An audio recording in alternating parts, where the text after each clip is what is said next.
अन्ना हजारे की अगुवाई में जन लोकपाल को लेकर आंदोलन चलाने वाले केजरीवाल ने जब ये तय किया कि वे आगे की लड़ाई व्यवस्था के बाहर रहकर नहीं बल्कि उसमें शामिल होकर चुनावी राजनीति के जरिए लड़ेंगे और इसका पहला प्रयोग दिल्ली में होगा, तो कई लोगों ने उन्हें कांग्रेस को फायदा पहुंचाने वाला कहा। आरोप लगाया गया कि दिल्ली में विपक्षी मतों में विभाजन करके अंततः केजरीवाल कांग्रेस की राह आसान करने वाले हैं।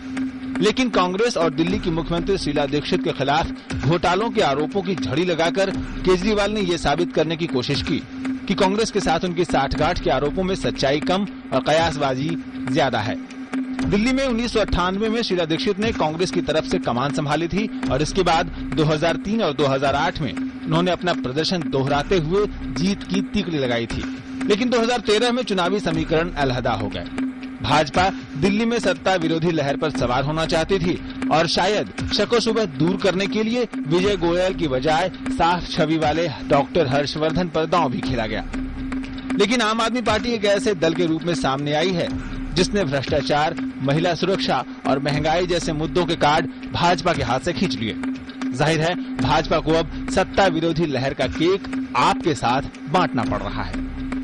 लेकिन इसके साथ ही भाजपा का तुरुप का पत्ता है मोदी फैक्टर। मोदी ने दिल्ली में भी ताबड़तोड़ रैलियां की और दिल्ली के मतदाताओं को भी यह कहकर प्रभावित करने की कोशिश की गई कि इन विधानसभा चुनावों से ही मोदी के प्रधानमंत्री बनने का फाइनल मुकाबले की पिच रिपोर्ट बनाई जा सकेगी। साथ ही डॉक्टर हर्षवर्धन की छवि भी दांव पर लगी है। हर्षवर्धन को बतौर मुख्यमंत्री पेश कर भाजपा ने साफ सुथरे शासन का वादा किया है। इधर कांग्रेस को पिछले 15 साल के दौरान दिल्ली में किए गए विकास के काम का भरोसा है। 15 साल में फ्लाईओवरों का जाल बुना जाना और ऐसे ही तरक्की के आंकड़ों के साथ वो जनता के बीच गई थी। सार्वजनिक परिवहन में लाए आमूल चूल और काबिले तारीफ परिवर्तनों की उसके पास फहरिस्त है, लेकिन उसके साथ ही राष्ट्रमंडल से लेकर तमाम किस्म के घोटालों के आरोप हैं। महंगी होती बिजली पानी की समस्या और अवैध कॉलोनियों को नियमित करने का बड़ा मसला भी रहा है। ऐसे में पहली बार चुनावी दंगल में खम ठोक रही आम आदमी पार्टी अगर ज्यादा सीटें न भी हासिल कर सके तो भी वोट शेयर तो उसके हिस्से में आएगा ही, और वो वोट शेयर भाजपा का होगा या कांग्रेस का, यही तथ्य 8 दिसंबर की दोपहर तक दिल्ली विधानसभा की तस्वीर तय करेगा। Manjeet Thakur, DD news.